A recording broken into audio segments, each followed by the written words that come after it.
Welcome to Manifold. My guest today is Professor Lyle Goldstein. Goldstein recently retired after 20 years of service on the faculty of the U.S. Naval War College. During his career there, he founded the China Maritime Studies Institute, CMSI, and has been awarded the Superior Civilian Service Medal for his achievement. He has written or edited 7 books on Chinese strategy and is at work on a book-length project that examines the nature of China-Russia relations in the 21st century. He has a long-standing interest in great power politics, military competition, and security in the Pacific and Eurasia region. He's currently Director of Asia Engagement at the Washington think tank Defense Priorities, which advocates for realism and restraint in U.S. defense policy. He is also a visiting professor at the Watson Institute for International and Public Affairs at Brown University. Goldstein earned a PhD at Princeton, an MA from Johns Hopkins School of Advanced International Studies, and an AB from Harvard. And he is also fluent in both Chinese and Russian. Lyle, it is a pleasure and an honor to have you on my podcast. Well, thanks, Steve. I'm really glad to join you for a discussion. Great. I'm really looking forward to it. I always try to start my guests early in their lives. I'd like to just talk a little bit about your early life, your childhood, where you grew up, your education. Tell me a little bit about that. Mm-hmm. Well, it's nice of you to ask. I think that's a novel, and I actually think you're onto something. You know, those are our formative years when we're children, and in my case, it did have a lot to do with my interests in international security. Well, for one, I grew up in the suburbs of Washington, D.C., and as most people know, that's a very cosmopolitan place, and people are very interested in politics. But in my case, I had friends who were literally from all over the world, Korea, Pakistan, you name it. I had friends from these places, and automatically, I guess I was interested in international affairs. But I would also say one more piece of this, which I think is quite important, is that I came of age during the height of the Cold War. I was in middle school and high school during the 80s, and the 80s was a very scary time. This was the kind of the late Cold War, rhetoric about evil empire, the threat of nuclear war. And like many of my generation, I saw that movie, the day after and had to imagine whether life on Earth would exist. Certainly in Washington, I believe that if there was any kind of war with the Soviet Union, that would be the end for me and my family. And, that as I look back, I'm absolutely sure that had a major impact on, why I decided to go into this field. And really, I've spent my career trying to prevent wars. And unfortunately, as they say, business is booming. I have many, there's so many conflicts which are already devastating, but could do even more damage to the world. So I'm doing my best, but I absolutely had the experience of growing up in Washington and thinking about these things has caused me to choose to pursue this career. Yeah, you were probably close to ground zero. Yeah, it's absolutely right. I mean, my father used to joke with me because we would talk about it. When you're young, you ask your parents these things. And my father said, if there's a war with the Soviet Union, just bend over, put your head between your legs and kiss your ass goodbye. I mean, he thought it was funny, but as a kid, that's a pretty scary thing to contemplate. And I thought about it probably more than most, but unfortunately we seem to be going back to those days. And I think we need to be doing more, and responsible people everywhere need to think hard about what they can do to prevent us from going back to that time. Yeah, I think you and I are probably similar in age. And so I remember growing up when the Cold War was in full swing and being scared about nuclear conflict. And I feel like people our age have a more serious view of what's happening in the world because we came to the brink, we saw what the brink looked like. And it seems to me that maybe younger people don't have such a vivid feel that something like that could really happen. Yeah, it's a great point, Steve. I also have that sense. I mean, of course, the generation before ours saw even scarier things. I've often reflected with colleagues that that older generation had seen the Cuban Missile Crisis. I've done a lot of work on Cuban Missile Crisis and my, academic type work. I once interviewed a retired Soviet submarine captain who was in the Caribbean at that time and literally had his hand on a nuclear button, if you can believe it. But that generation before us they were kind of steeped on that and fully understood, how dangerous great power and superpower rivalry can be. And they had literally looked into the apocalypse. So yeah, our generation got a taste of that. I don't know if we felt it as deeply as our parents, but I think you're right that the generations younger than us that seem to be much more casual about all these threats. And I wonder if it's because they haven't seen it up close. I mean, maybe we are in Ukraine, arguably, but it's, I think, we have to be extremely sober and realistic in in this dangerous world we live in. Yeah, I want to get into that in depth with you. And one of the things that struck me about your work, which I think I was telling you earlier, I've been following, I'm pretty sure at least a decade, maybe 20 years, is that you're always extremely measured and serious in your analyses. And so I've always admired that. Let me accelerate you a little bit in your life. Now, I have you down as being more focused on Russian at Harvard and then pivoting to Chinese at Princeton.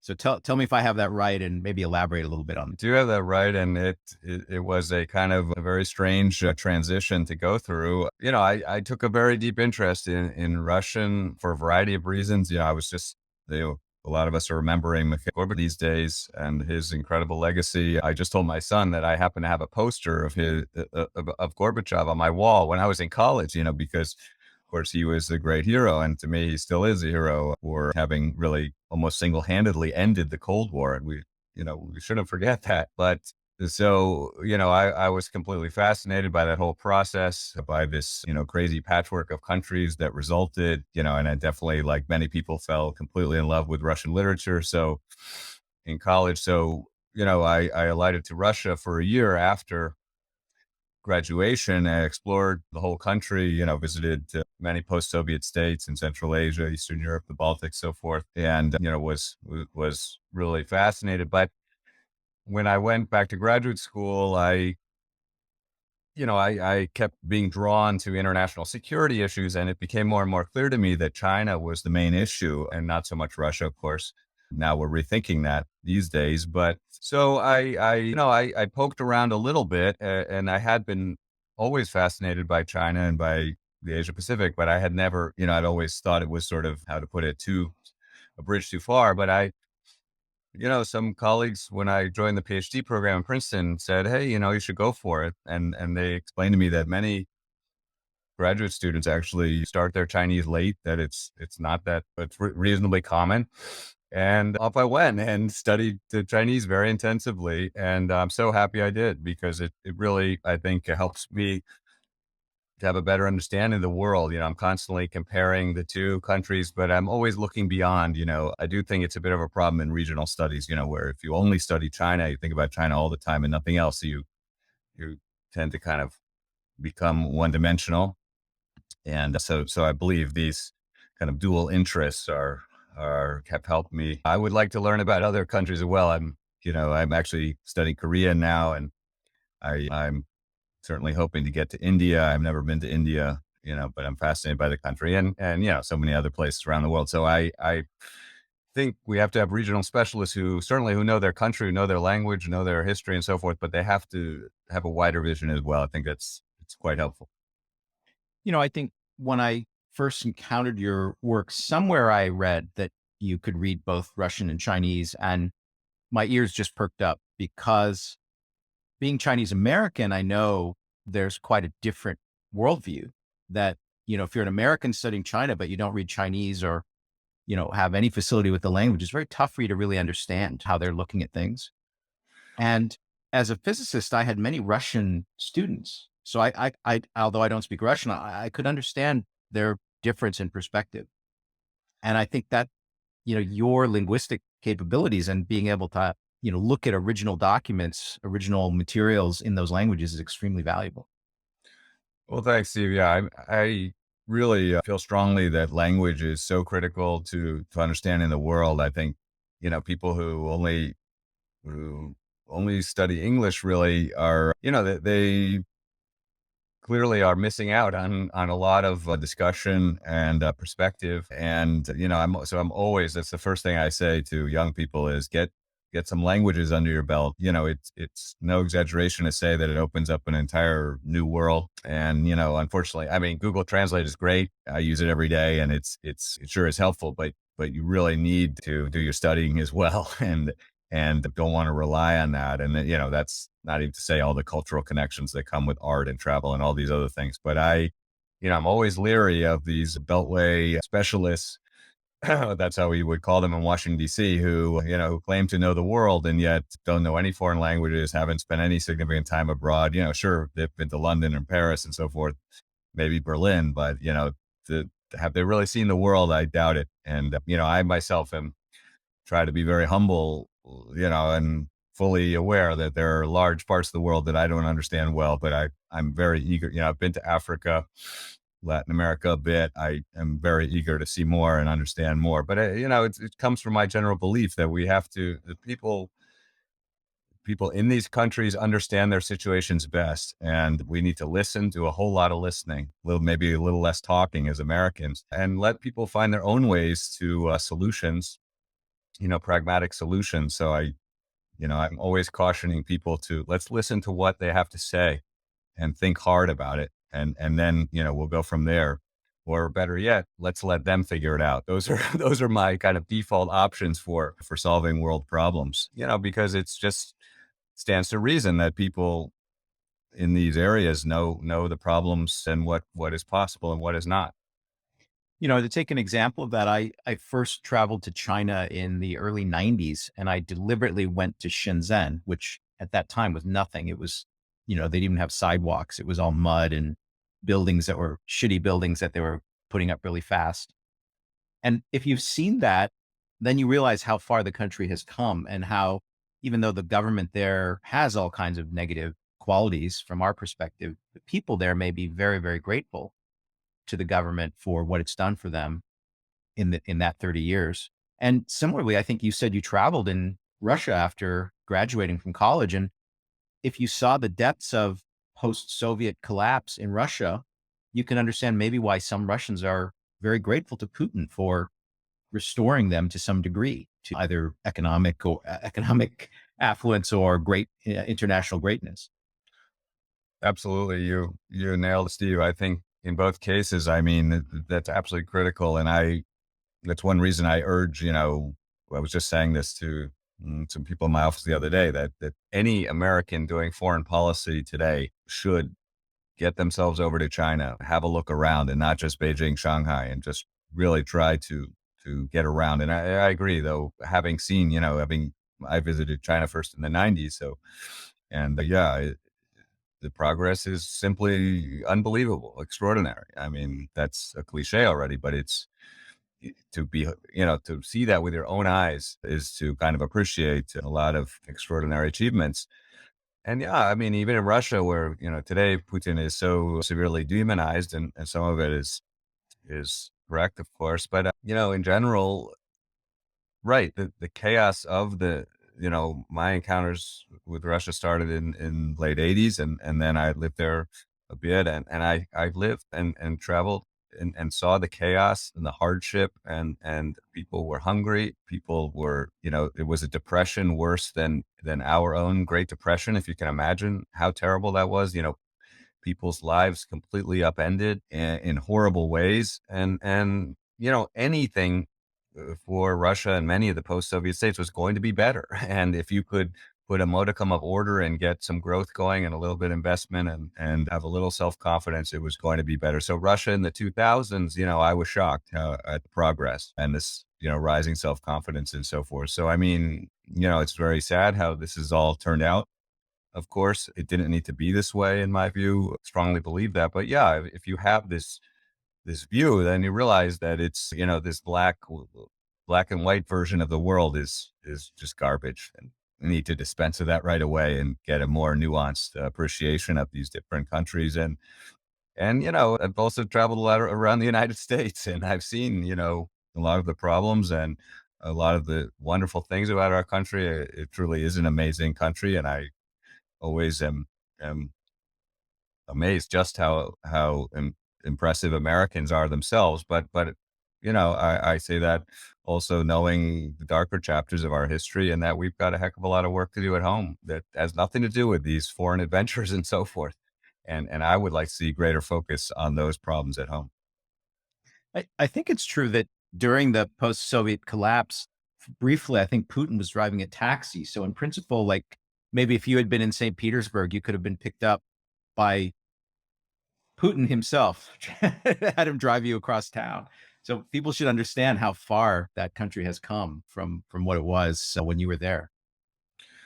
That's right. I mean, of course, St. Petersburg, one of the wealthiest places in Russia, but even St. Petersburg was a disaster. I remember, you could hardly find a bite to eat there, and people were experiencing extreme hardship, even in these cities. So now that has changed considerably. But the people of that generation of leaders, I mean, they saw it all. They saw, all the terrible things that came with the collapse. Now, of course, a lot of good things happened too. Let's be clear about that. And you know, I I think I think Russia and many of the Soviet states are undoubtedly better off for having dispensed with the USSR. But the overwhelming sense of nostalgia is there, and clearly it's partly at work in this whole Ukraine Russia war that we're witnessing.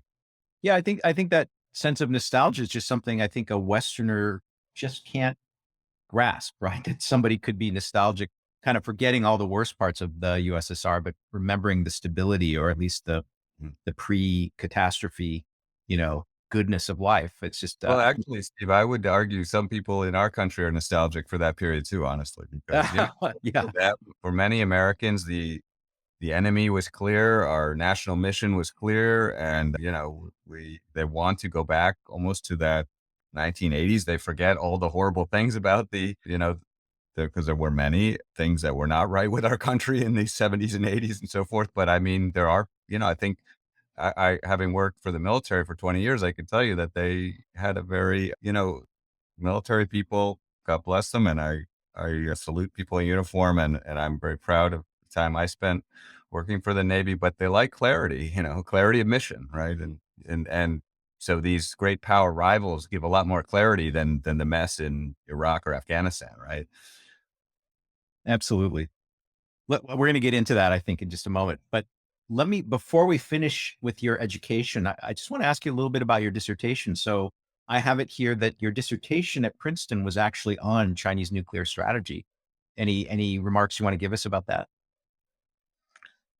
Well, yeah, well, thanks, Steve, for doing your homework. Like many people, dissertation writers, I'm kind of hoping people will forget my dissertation and leave it alone. It was published as a book by Stanford, actually, if anybody's really interested. But mm, I think what I was looking at was I really was very interested in the process of nuclear proliferation, how countries go from being, not have non-nuclear status to becoming, small nuclear powers to, becoming large nuclear powers. And this process fascinated me. And of course, Russia had walked that road, the USSR, and so had China. And China's position in walking that road has been particularly, let's say, particularly arduous, right? Because a lot of this coincided with the Cultural Revolution and so forth. So China moved quite slowly to adopt a larger nuclear force. So anyway, I was very interested in that period of the 1960s with a lot of that instability. And I considered briefly even writing a book about the Russia-China or Sino-Soviet conflict in the late 60s, because I had a lot of good material about that, rather unique material from Chinese and Russian language sources. I did a lot of interviews and so forth. So but, of course, India went over the threshold, Pakistan, so that's a lot of interest. And of course, what to do with North Korea, Iran, Israel, many nuclear proliferators. So, the title of the dissertation, sort of Valley of Vulnerability, refers to that sort of early period when a nuclear state has just sort of stood up its arsenal, but yet it doesn't have a kind of robust, as we say, second strike arsenal, a survivable deterrent. And I was very concerned about that period. And, this turned out to be quite relevant to what's gone on with North Korea. And I actually think the New York Times asked me about my dissertation about 10 years ago. They said, Professor Goldstein, should we take this up and discuss this value of vulnerability and so forth. So that was pretty interesting. But, I I wouldn't poo-poo the relevance of your dissertation work because I think right now they are potentially expanding the Chinese maybe to 1,000 warheads if they haven't already. And some of the things that you looked at might be quite relevant for what we're about to live through in the next 5 or 10 years. yes, I agree. I mean, I believe that China has sort of pulled through this valley of vulnerability to get, if you will, to the promised land, of kind of a larger nuclear stability. I think they have robust nuclear forces. I think they are well on their way, to a large and secure deterrent. By large, I don't mean compared to the U.S., but large enough, certainly. So, to me, it's just kind of the lag here is that I think American analysts have been slow for various reasons, and some of them I would say maybe even political reasons have been reluctant to say that China has a survivable arsenal. I think it does, and this probably occurred. This transition, if you will, probably occurred in the early 2000s, and it wasn't much talked about, and for good reason. U.S.-China relations were reasonably stable at that time, but yeah, I mean, I guess I don't want to take any credit for this, but I do think it's conceivable that people over there were looking at the same phenomena and saying we need to move robustly toward a more larger deterrent. My observation is the Chinese debate has gone on and on here because they were very proud of their minimal deterrent, and many Americans admired it. Many Americans said, "Hey, we need to do what China did, not have this enormous force of nuclear weapons." So, but of course, we continue. I mean, I am worried about the nuclear dimensions of U.S.-China relations and the nuclear dimensions of Russia-U.S. rivalry. So I don't want to act like this is somehow a settled matter, which is kind of implied by my dissertation. But I actually think, and I believe Ted Postal has said this, that the current situation with Russia is extraordinarily dangerous. And he said it was more dangerous than the Cuban Missile Crisis. I'm not sure I agree with that, but he might be right. And that's a scary thing to contemplate. But, by the way, coming up on a big anniversary of the Cuban Missile Crisis in October, I'm working on some materials related to that, but including how the Chinese view the Cuban Missile Crisis. But I also am very worried about the whole North Korea thing. I went down to the Russia-North Korea border actually 2 times during 2018. Like I said, I've spending my career trying to prevent wars, and I was very, very worried that we might see a war on the Korean Peninsula, partly because of this instability that results from this, as I called it, this valley of vulnerability with North Korea. So, fortunately that crisis passed, and we hope all these crises will pass and that the Ukraine war will end soon. But, I do think unfortunately, there are nuclear shadows over a Taiwan crisis. I guess we'll get to that, but I know you have a physics background, and I'm glad you're interested in nuclear strategy. It seems like so. This is unfortunately, would have been nice to say who needs to study nuclear strategy. I mean, that was kind of the attitude when I was doing my dissertation. Not too many people were interested in nuclear strategy, and that's a good thing in a way, right? I think if you're from our generation and you're a physicist, you're extremely interested in nuclear strategy because of what you went through as a kid.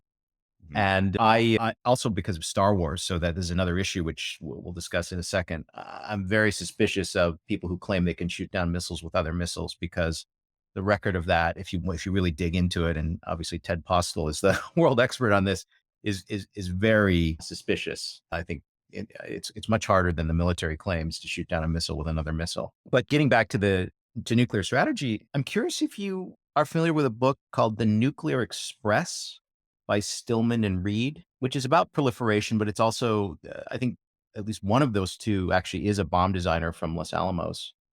And it's about I guess there was a period of openness where the Chinese would allow experts from Los Alamos to visit and look at their nuclear weapons program. And I think the claim in that book is that those guys could have gone to 1,000 warheads some time ago and maybe did. I guess it's a little bit controversial. Are you familiar with that at all? I'm not actually, but I wrote it down. I would like to look at it. I think China's nuclear arsenal is really opaque, and people don't realize just how opaque it is. I mean, that they have never confirmed the number of warheads that they have, which is, if you think about it, is kind of extraordinary, especially when you compare it with the kind of detailed, metrics and inspections, so forth, that go on with Russia and the U.S. We hope that will continue to go on. Yeah, I mean, I think was about a year ago, I think that the reports came out about those large silo field, in Ningxia and in Xinjiang. So yeah, that made a lot of headlines, but I do agree, and maybe with these authors of Nuclear Express, that it's just a big unknown. We don't know the dimensions of China's nuclear arsenal. And, you always hear people talking with certainty on this, but I think we had better be humble. I mean, China is not North Korea. China is a huge country with massive resources, plenty of physics talent, as you know, and it really is quite within the realm of possibility that the arsenal is larger than we think. And I also have made this point recently, and I'm not trying to generate a big controversy here, but I am very concerned that China has probably, I suspect that they're at least exploring the possibility of tactical nuclear weapons.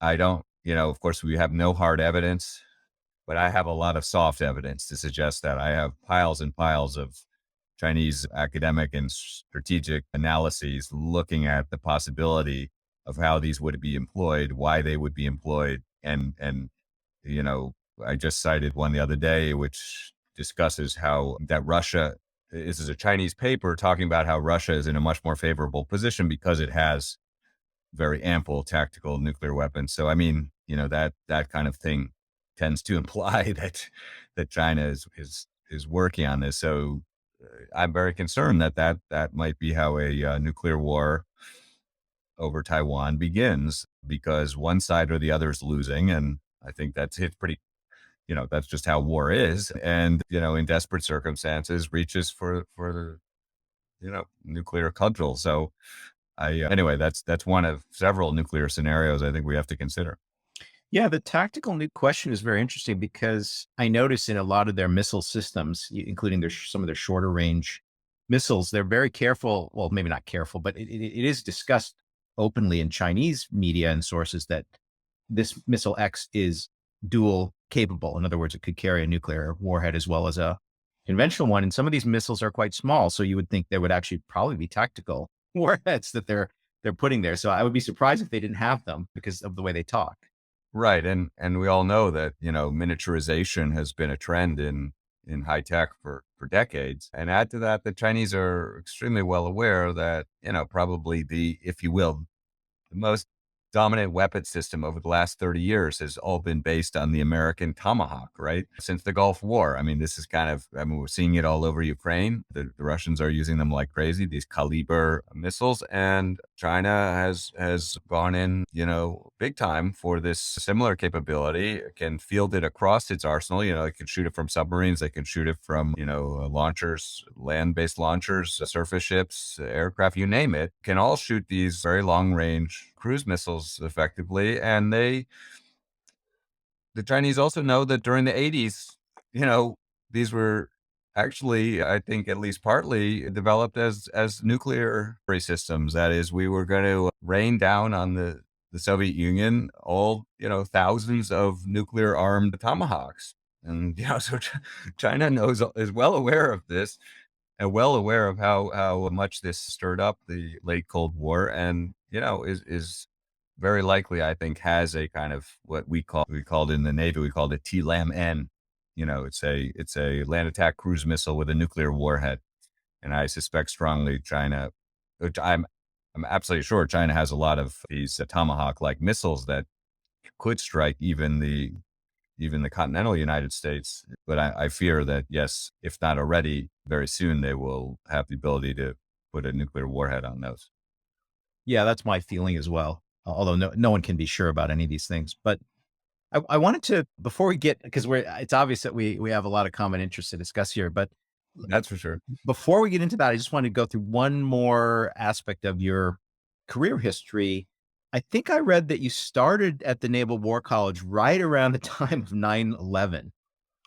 And that must have, so one of the things I observed during that period of time post 9/11 is that the US kind of totally forgot about great power or peer competition and was obviously really focused on Iraq and Afghanistan and terrorism and insurgency. And I think somewhere I saw a quote from you where you said, you weren't really allowed to think about the stuff you were really interested for a long time because of the effect of 9/11. So maybe you could just talk about that.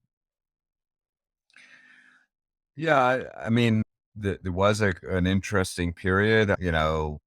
I guess I do think about that period with some sadness, because I lived in New York City and well, a lot of some, let's say some people I know were touched by the horrible events of 9/11, but I also feel like many of that generation that saw that is, I guess we not only saw the devastation, but then we probably saw all kinds of overreactions, looking for terrorists everywhere in the United States, and also, I mean, of course, some of that was justified clearly, but then the wars in the Middle East, the rush to war and the horrible hangovers from these endless wars, and I mean, my simple explanation, having been around the military during those periods, was, I just think we watched 9/11 and our country basically collectively went berserk in terms of just hatred and needing to exert our power. And, of course, a lot of that ended very tragically for a lot of people in Afghanistan, but for a lot of veterans who are sent too many times into these war zones. And, I don't need to tell this audience that so many mistakes were made, but that often happens, when you make decisions under duress. And it's clear to me that our country was making decisions under duress. It's not an excuse, but it's just that we were enraged and made some horrible choices. I'm hoping in the next part of my career that I'll be helping to help our country make better choices. So, and, to me, these endless wars kind of help create this idea of that we need to reform. Now, as far as like, there, of course, when we had a common enemy of radical terrorists in the Middle East, this brought us together to some extent with both Russia and also with China. I mean, that was a very interesting period. I mean, people have said it enough times, but I'll just say it again that Putin was one of the first leaders to call Bush right after 9/11, and I believe offered all kinds of assistance, including, the possibility of American basing in the post-Soviet space. Eventually Russia would even, would be helping us move equipment across Russia, actually, as late as, even I think 10 years ago, but even 8 years ago, I think we're still moving equipment across Russia to supply our troops in Afghanistan. So, I mean, and Russians to this day are concerned about the radicalism in Central Asia and the Middle East too. So, how to put it, we shouldn't need an enemy just to get along with these countries, with either Russia or China. But China also, has had issues with terrorism and religious radicalism and so forth. So, this was kind of an interesting period. But I mean, it's true to some extent that we were not as attentive, if you will, to some kind of the start of this great power competition, if you will. But I'm cautious about that myself because, even to this day, I think great power competition is really kind of vastly exaggerated as a kind of a frame for understanding the world. Clearly things are going, but I agree with more or less with Fareed Zakaria that this is really kind of the rise of the rest. It means like, the U.S. was not going to be this, the lone superpower forever. And it was just inevitable that all these other countries would, gradually develop more military capabilities. So we shouldn't be so shocked. But the founding of our institute at Naval War College, this China Maritime Studies Institute, I mean, that was a great moment for me, of course, to lead the effort. I was very honored to do so. And, some people said to me, well, Lyle, we shouldn't focus on China. We want to focus on the whole region. And I said, honestly, are you kidding? Like, China is so important. Has so much potential, and it's not an easy thing to research, this country. So we need to have this kind of singular research focus on China, not as an enemy. I always maintained throughout my career at Naval War College and continue to do that I don't I don't concur with people who label China as an adversary or an enemy or something like that. Competitors, fine, but Britain and France are also competitors, right? I mean, in other words, all countries compete at some level, not just in the Olympics, but in general, and that's normal and fine. So one way I pushed back at the Naval War College against this kind of this sort of sinophobia, which was growing in strength, and I really saw it grow stronger and stronger and stronger till finally I felt I really had to leave because it was so strong. But I fought back against it by insisting that, look, I agree that it's possible we could have a conflict with China. You can't rule it out. So our military has to be ready for that day if it comes, and I hope it doesn't come, but it could. So we have to prepare in case of that day. However, and this is a big however that some people prefer not to remember, but I said, on the other hand, let's also keep the door open to cooperation, and tried very hard to insist that we engage substantively with Chinese colleagues very frequently to try to stabilize the relationship and improve the relationship, and continue to believe to this day there are just huge areas that the US and China need to cooperate on, including in the maritime domain. But not only that, of course, in so many areas.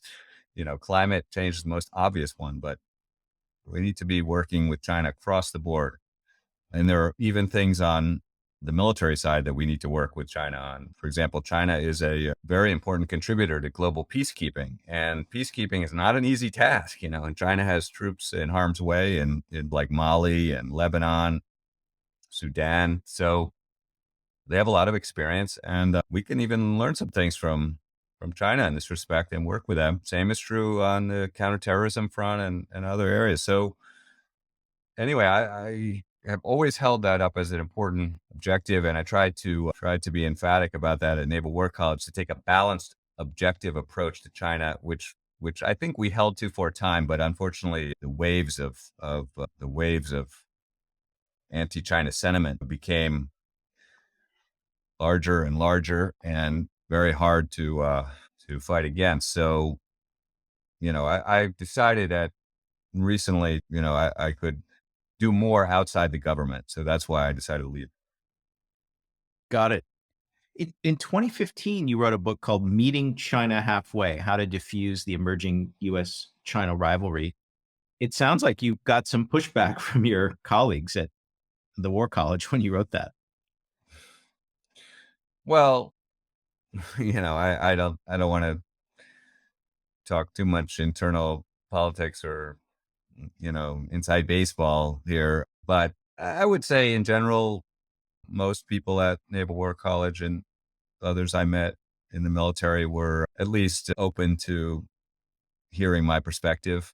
And, some would occasionally say, hey, Goldstein, we need you to kind of play devil's advocate, or at least, raise some questions about a more kind of aggressive pursuit of rivalry with China. So for most of my career, I felt very welcome, but toward the end, it became clear to me that my ideas were being, consciously suppressed by the college and by the U.S. government. And so, became clear to me that it was time to leave, and very thankful and honored to have worked for the Navy for 20 years. But I think I can now do more, to help U.S. policy by being on the outside. Do you feel like in the 7 years since that book was published that we sort of followed the worst case trajectory that you were worried about in the book? Hmm. Well, thanks for looking at it, Steve. In some ways, yes. Yeah. In some ways, I think my predictions are borne out. I've always held that the human tendency, I think it comes down to not physics, but chemistry. I think it's in our brain chemistry to be xenophobic, to circle the wagons, as humans, we survive in tribes. And so everything becomes about the tribe. We're very tribal. And, that's a very powerful, provides powerful energy for nationalism. And so the natural state of human beings is to basically to fight against each other, to circle up in tribes and do battle. That's gone on for millennia. So I, it's not weird what's happening. It's actually natural. But we conscious, we have to use our reason and the conscious ability to reason, in the same way that we can reason out physics and make these incredible equations and send people to the moon and so forth, can use the same reason to stop these, what are kind of natural human tendencies toward rivalry and war. And we have to do this. Otherwise, literally the future of the planet is at stake, and not just from a nuclear weapons point of view, but also from a kind of climate point of view. And as we're seeing in Ukraine, that even that war, which is non-nuclear, but is the destructiveness of conventional weapons these days, is such that we're literally seeing whole countries being destroyed. So we need to find a better way. And, that means putting ideology aside and seeking pragmatic solutions. And we can do this. We've done it before. If people would just look back at our leaders during most of the Cold War, were very, very careful and managed the competition. And, at various critical points, Berlin crises, Vietnam crises, Cuban crises, Middle East crises, again and again chose to de-escalate. And we need to, take that example and, try to stop this Cold War in the tracks before it becomes a hot war between the great powers. Yeah. So you mentioned that the Cold War leaders, tried to keep a lid on things. My read of what happened in Ukraine is that we could have prevented this war. The United States could have prevented this war, but did not. I'm curious how you feel about that. I feel the same way. I agree with you. It's very painful for me personally because, I visited many of these places. My ancestors from way back come from Kiev and Odessa and places like that, and Poland. So, it's utterly horrific, catastrophic. I keep telling people, like, think of all the orphans, from this war.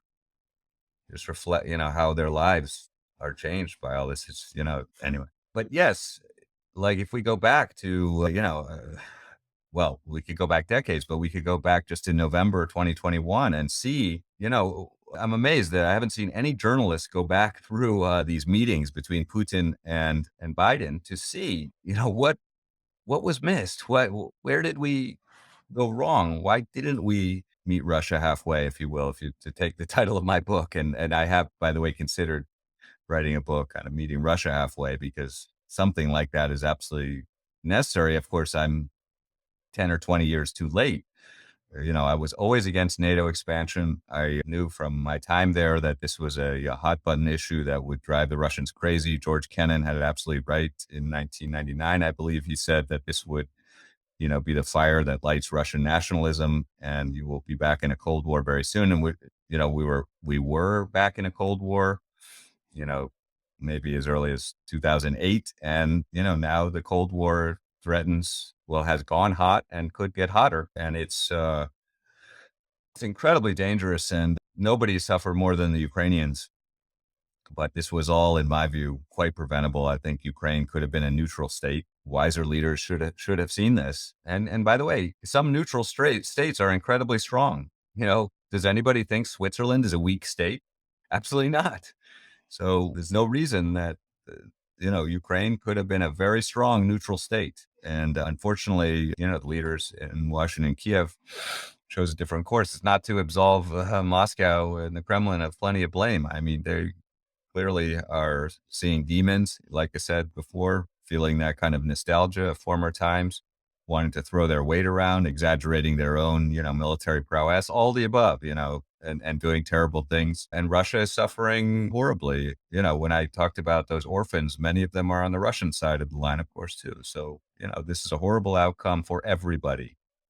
And most people understand that. So we need to get back to diplomacy. And I truly am shocked that that the U.S. government is not. I mean, hopefully behind closed doors they are, talking about diplomatic solutions, but I don't see much evidence of that. The Russians, at least if you take them at face value, say that they're not in contact at all with U.S. Diplomats, and so if it's happening, in some very hidden way. Yeah, I agree.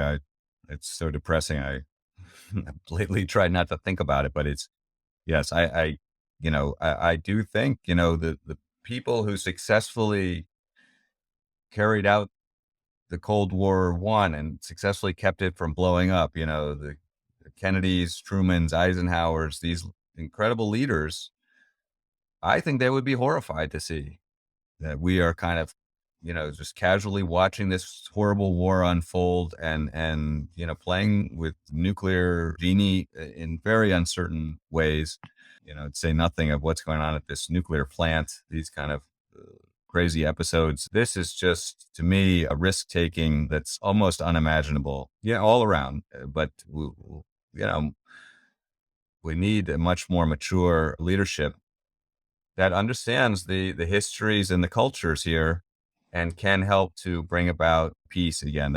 We need to get back to peace somehow. And it's going to be painful. Compromise is always exceedingly painful. In the nuclear era, we have to do this, but we should also do this on humanitarian grounds too.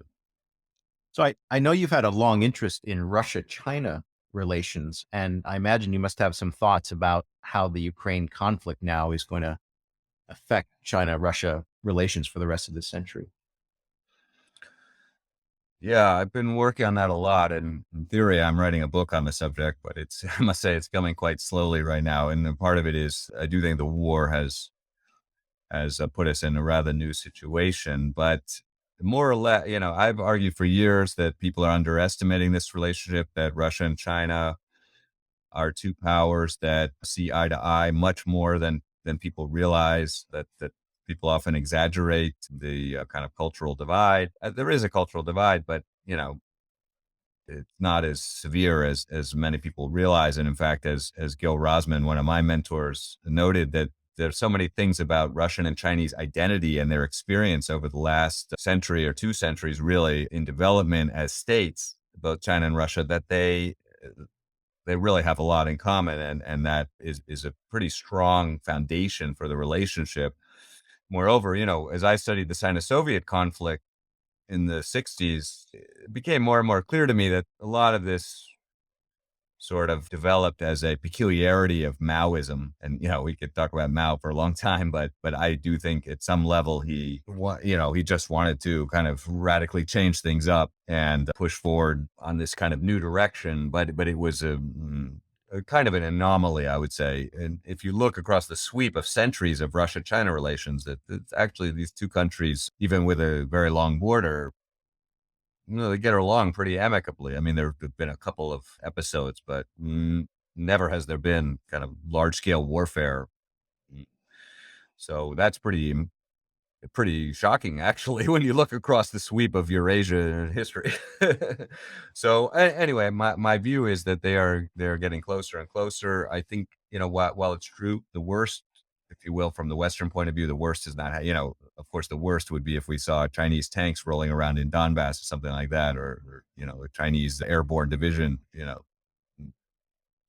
getting ready to fight in Kherson or something. That is not in the cards. It's never been in the cards. I don't think Russia wants that, and China certainly doesn't. So, at some level, people have pointed out that there are clear limits to this relationship. Yes, that is true.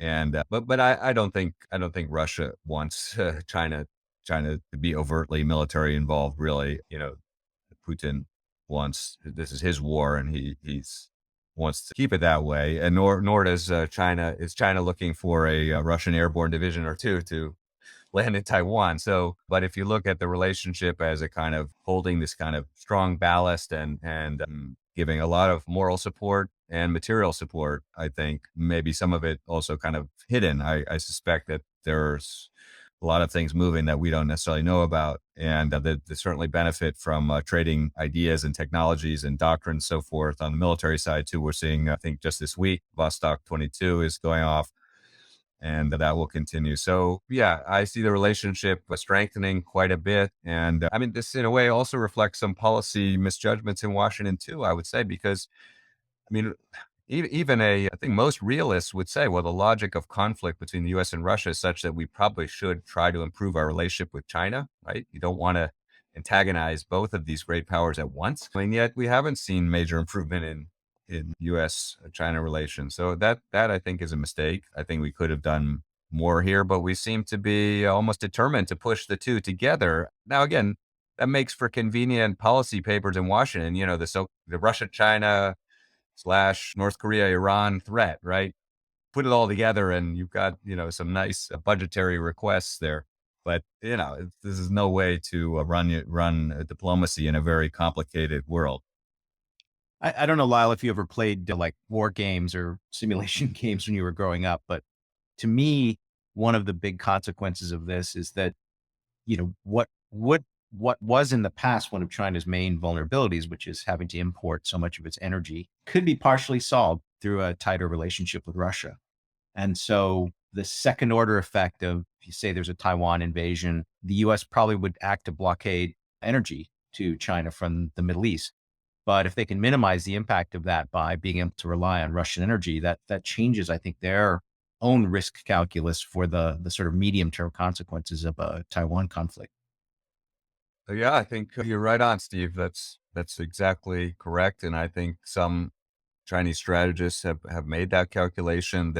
I think it's fair to say that China has been hurt a bit by the war. It's made its life more complicated. The whole Belt and Road faces some headwinds now. I think we can say because of the war complicating things. So this is not, some unalloyed victory for China. On the other hand, yeah, there are some things that China can be happy about. And one of them is, as you pointed out, that as Russia orients a lot of its trade toward the east. Well, this really, in a way, is China's dream that Russia, this kind of storehouse of natural resource riches, which it really is in every respect. I mean, gas, oil, timber, water, you name it, all the metals and everything else. Even on the agriculture side, I think Russia has been showing more and more promise. So, if all of these resources are flowing to China, then that that this is a win-win, as China would say, for China and Russia.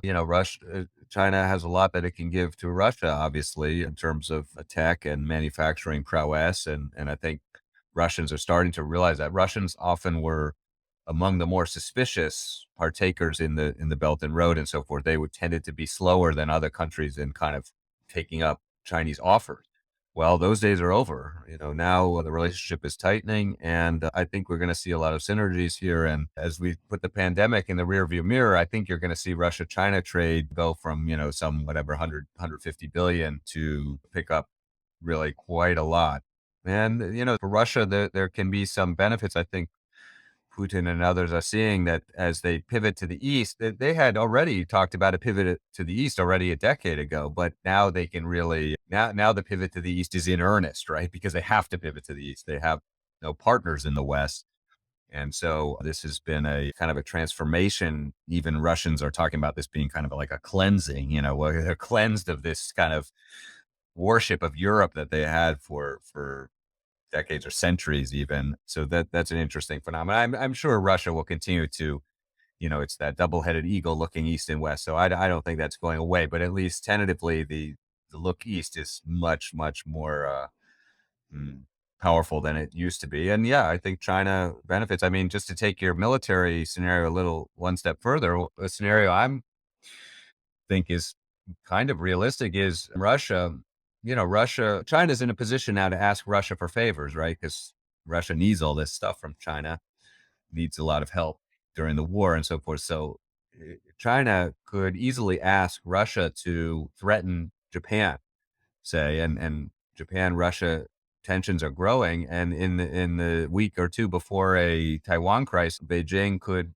ask the Kremlin to put on some kind of not attack Japan, but make it look as if Japan is under major threat from Russia or something, and then that might cause Japan to be much more cautious in a Taiwan scenario. I think something like that could unfortunately be in the cards because, as we all know, Japan, you know, whether Japan gets really involved in a Taiwan scenario, that is a key variable in China's calculus, I think.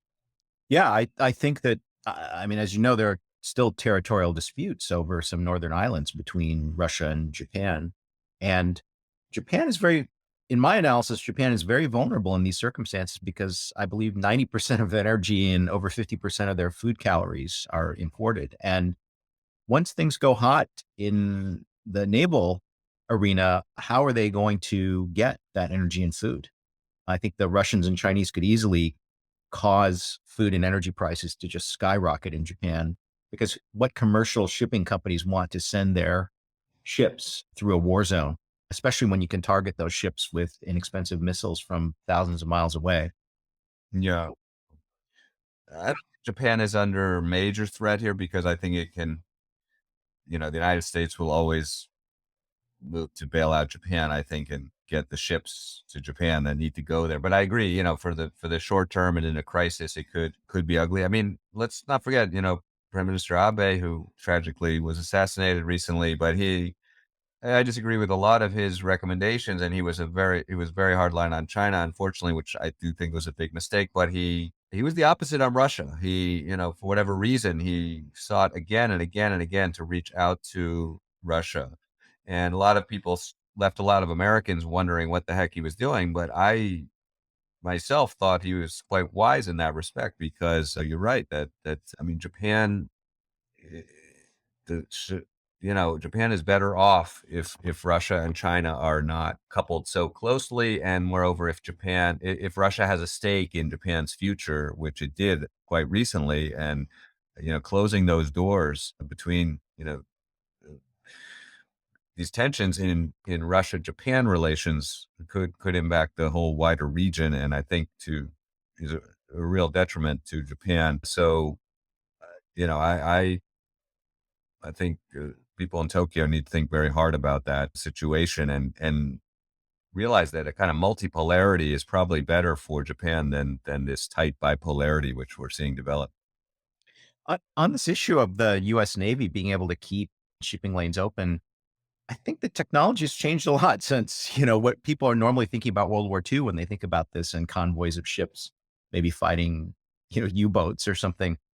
Now, because of ubiquitous satellite coverage, we can track all these commercial ships in real time. So that means we can hit them very easily. They don't have any missile defense. So I don't see how convoys, a determined enemy that wants to just interdict shipping using missiles to Japan, could easily do it. I think this is a particular technical aspect of warfare that isn't well understood by most analysts right now. Mhm. I mean, I think you're making a very interesting point, and that's a scenario I haven't thought that much about. That is how do supplies get to Japan. I guess my view is like in any kind of scenarios that we're talking about, that China's going to use most of its missiles right there, right in the war zone, to targeting warships and so forth, and have probably limited ability to really fight it out in mid Pacific, or to the east of Japan, so forth. So that's why I feel like the U.S. Navy and the Japanese Maritime Self Defense Force mm, would adequately be able to get those ships to Japan from the United States, and at Yeah. least Japan from being in a completely dire state. Straight, partly knowing that most of the heavy combat would happen to the sort of southwest, in the Taiwan direction or something. But it's an interesting point. I hadn't really thought for that scenario, Steve. If your model of the threat to ships, commercial shipping to Japan is from a submarine attack or close range ship attack, the US and the Japanese Navy, I think, have the muscle to defeat that. The problem is that unless we go to a level where all satellites are taken out, and that would create a permanent problem because it would create a layer of debris in the atmosphere that would make all space activities for the rest of the future of humanity problematic. So I think that's going to be a big step for people to really start taking out each other's satellites. And if Mm. you don't take out the other side satellites, we can see these ships in real time. We can hit them in real time, and that just has never been the case until 10 years ago. Yeah. Okay. I don't see China really having a need to cut Japan off like that. Although again, you make some interesting points here, and if China were to build up its anti-ship ballistic missiles, my guess now is they're mostly targeted at aircraft carrier groups, not at say merchant ships and so forth. Just in terms of the numbers. But you're right. I mean, technically, it could be done. By the way, mines, sea mines were used extremely effectively against Japan in World War II. So don't, Yeah, I'm absolutely. Yeah. absolutely sure that China has studied that example very well. So, but this is on kind of, how to put it, on China's sort of rungs of escalation. And if Japan is doing things they really don't like, I agree with you that they may pull these levers against Japan that maybe not everybody has thought through, including me. Or, these are interesting points, though, Steve. Yeah. I'm curious what you thought of the CSIS war games. I don't know if you followed these. I don't even know if they might still be ongoing. They were going on for several weeks, I think, analyzing various Taiwan invasion scenarios. Yeah, I mean, I'm a little leery of saying too much about these because there've been some kind of scattered reports in the press. I think I saw that they were going to report out in December, for wider dissemination, something more comprehensive. Well, I mean, my first takeaway though is that they report, they say that the U.S. would win, but it would be incredibly costly. I think that I saw numbers like, as many as 700 U.S. aircraft destroyed, 2 carriers down, sunk, 20 surface ships.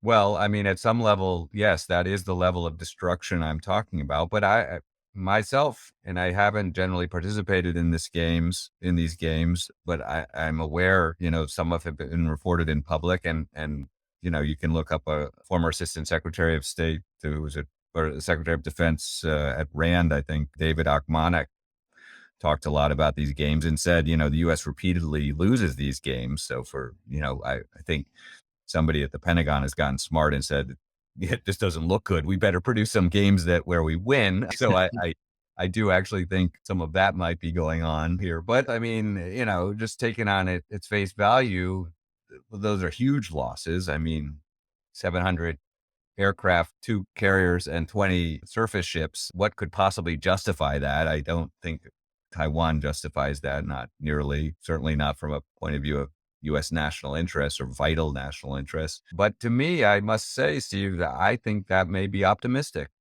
Like, I think it could be much worse than that. I think you may have to double those numbers. And, by the way, they didn't talk about any submarines lost, but actually submarines would probably be, to my estimate, a lot of the fighting would be done by U.S. submarines. And I do think we would suffer losses, unfortunately, because China's been working that problem very, very hard. I don't know who would win this war. I think it's possible either side would win, quite possible that China would win this war, unfortunately. And, I'm worried about catastrophic losses. And I guess from that CSIS game, I would call those losses catastrophic. But I think they could be 2, 3, 4 times worse than that. So, and boy, I think some of the assumptions that I read in this game were not on point. For example, the rendering that I read had U.S. Marines on the ground in Taiwan from day one of the fighting.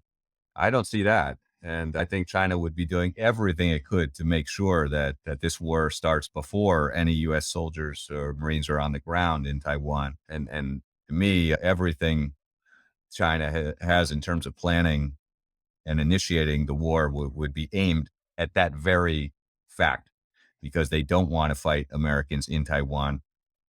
They want to separate Taiwan from American assistance and so forth. So, I think so. I don't know exactly what the conditions were exactly for the game, but that assumption that there are U.S. troops in Taiwan on day one, I think is very, very problematic. And I suspect some of the other assumptions are too. Another assumption I would question also is they said, well, no use of nuclear weapons. Well, that's very nice, but we all know that, these are 2 nuclear powers and nobody knows what happens when 2 nuclear powers go at it for serious. So again, that's a huge leap of faith taken in this game. And I think Americans better read this critically for sure. Yeah, it's very, very dangerous. I mean, can you imagine 700 U.S. aircraft and 2 carrier groups taken out without at least significant risk of escalation to nuclear weapons? That seems like a very strong assumption to me. Yeah, I agree. I mean, but this is quite common with these type of games from what I could tell. So I have a report coming out with defense priorities, I think, that will try to establish a more objective look at the way this would unfold. And it's quite a bit darker than the CSIS report. There was a story just in the New York Times today. Actually, it was in the print version today. It came out, I think, a week ago in electronic version. But it basically said, "Oh, China does not have the ability to quickly conquer Taiwan." Just said this sort of matter of fact, casually in the second paragraph. I don't agree with that. I think China might well have the capability today to conquer Taiwan swiftly, as they said I, in the paper. I Uh, actually agree with I agree with you, Lyle. I don't think we can know for sure, but I think there's certainly a possibility that that could be the case. but What that's not the conventional wisdom. But I think I must say I think people are not watching the Chinese military carefully enough, and this is a military that is making very rapid strides on all fronts in terms of equipment and doctrinal development. And I think they, I mean, the fact is something the U.S. has lacked. We're involved here, there, and everywhere around the world. There's kind of lack of focus. They don't suffer that problem in China. I mean, the PLA is more focused on this problem, has been for decades. It's not half a century or more. And, you can bet that they are solving these problems one by one. Yeah, one aspect of this it's seldom discussed, but it hits kind of close to home for me because my wife is from Taiwan. I have a lot of relatives in Taiwan, in mainland China as well. But one of the things is that they're sort of determined in Taiwan not to think about this because the whole thing is unpleasant, and they just want to kick the can down the road. But a lot of the military in Taiwan are descendants of KMT people. My family are KMT people, and they don't really want to fight China. They view a lot of them have the view that the communists have a certain amount of legitimacy for returning Chinese civilization to the world stage. And I would not be surprised if there's a quick end to this war because the military in Taiwan deposes the civilian government and just surrenders. I would not be surprised if that happens. And I don't think very many analysts would seriously consider that as a possibility. Yeah, I'm not very expert. I'm not. I don't have a super deep understanding of Taiwan politics, but from what I can gather, I'm quite aware of this phenomena of which you discuss. And just one quick anecdote: when I was at Naval War College, I would often have a Taiwan student in my class, and I remember the stark moment where I invited the Taiwan student to kind of address his peers, who were Americans in the room, and to tell us what his perspective was on the whole, on this developing tensions and situation. And he said that he started out his remarks by saying he is deeply committed to Taiwan's unification with mainland China. And he said he believed very emphatically that Taiwan was part of China. And he actually criticized the current, who I think, at that time, hmm, I forgot the name of the Yen Shui Biao. Taiwan president. What's that? Oh, Uh, sorry. Li I Tenghui. think it was Chen Shui-bian, and he Yes. said, he said he regards him as a traitor because he does not share this viewpoint, and he moreover said that all his colleagues in the Taiwan Navy feel the same way as him. And I remember, the entire class was speechless, because Americans had never had any exposure to this kind of strain of thinking in Taiwan, which, as you point out, is not so strange. I mean, I believe it's probably less now than it was then, but I think yes, I think people in Taiwan are divided, and it's a very tough subject. And I think you're exactly right that it's very hard in this situation for Taiwan people to think about this in an objective way. And really, the default is just kind of denial. Let's not think about it. And that's what I've understood is sort of the how most of the discussion goes. That is a non-discussion, which is very dangerous for the island because they kind of presume, well, let's just trust in Uncle Sam and everything will turn out okay. And that to me, that's kind of what Kiev did. And look, everything's not okay. I would say I've met almost zero Taiwanese who have thought seriously about what this conflict would look like and how Taiwan would defend itself. They really just don't want to think about it. And the story that you gave about the naval officer from Taiwan rings entirely true to me. Most of those people think the Greens, the pro-independence people in Taiwan, are traitors. And So I don't think the military really supports the current civilian leadership policies in Taiwan. So it could be an interesting thing if And then, of course, these are the very people that, that were, in theory, that would be asked to sacrifice their lives, yes. so, I mean, yes, I agree that this may turn out very, very differently. And it's hard to know, a lot of people say, well, this is the ultimate question is, how hard Taiwan fights for to secure its own independence. And it's kind of unknowable. And, I do think people would admit that in the case of Ukraine, a lot of people were wrong on this, but I don't know. I don't think China is counting on that. China is expecting a brutal fight, and it would be a huge destruction. I think that unfortunately that's one of their lessons from Ukraine is that if you fight with one hand behind your back, then you open yourself up to defeat. And so I'm very fearful. And here's I think I should probably get going, but I think that a lot of people don't realize, a lot of Americans don't realize just how wide the scope is for kind of political negotiations on this issue, for compromise, creative compromise, and these are not adequately explored. I mean, this is what academics, think tankers, and yeah, even government diplomats should be really focused on, because with some creativity, we can get around this. I really think we can. Both sides just need to be a bit flexible, and I think cooler heads can prevail, and we can be pragmatic. I mean, after I come back to the Yiguo Liangzhi, one country, two systems, which everybody says is dead, but please tell me a better way out of this. And actually, that it is. I know there's a lot of hard feeling coming out of Hong Kong and so forth, but I think we have to realize that's what we're stuck with. We're going to have to think creatively and try to make that work. Great, Lyle. I know we're heading up against a time deadline, so I'm gonna reluctantly let you go and just tell you I really enjoyed having this conversation with you. I hope we can maybe do it again sometime in the future. Yeah, it was my pleasure, Steve. I think we could have talked for a few more hours, but hopefully we'll do it again sometime. And I really enjoyed this discussion and look forward to talking in the future.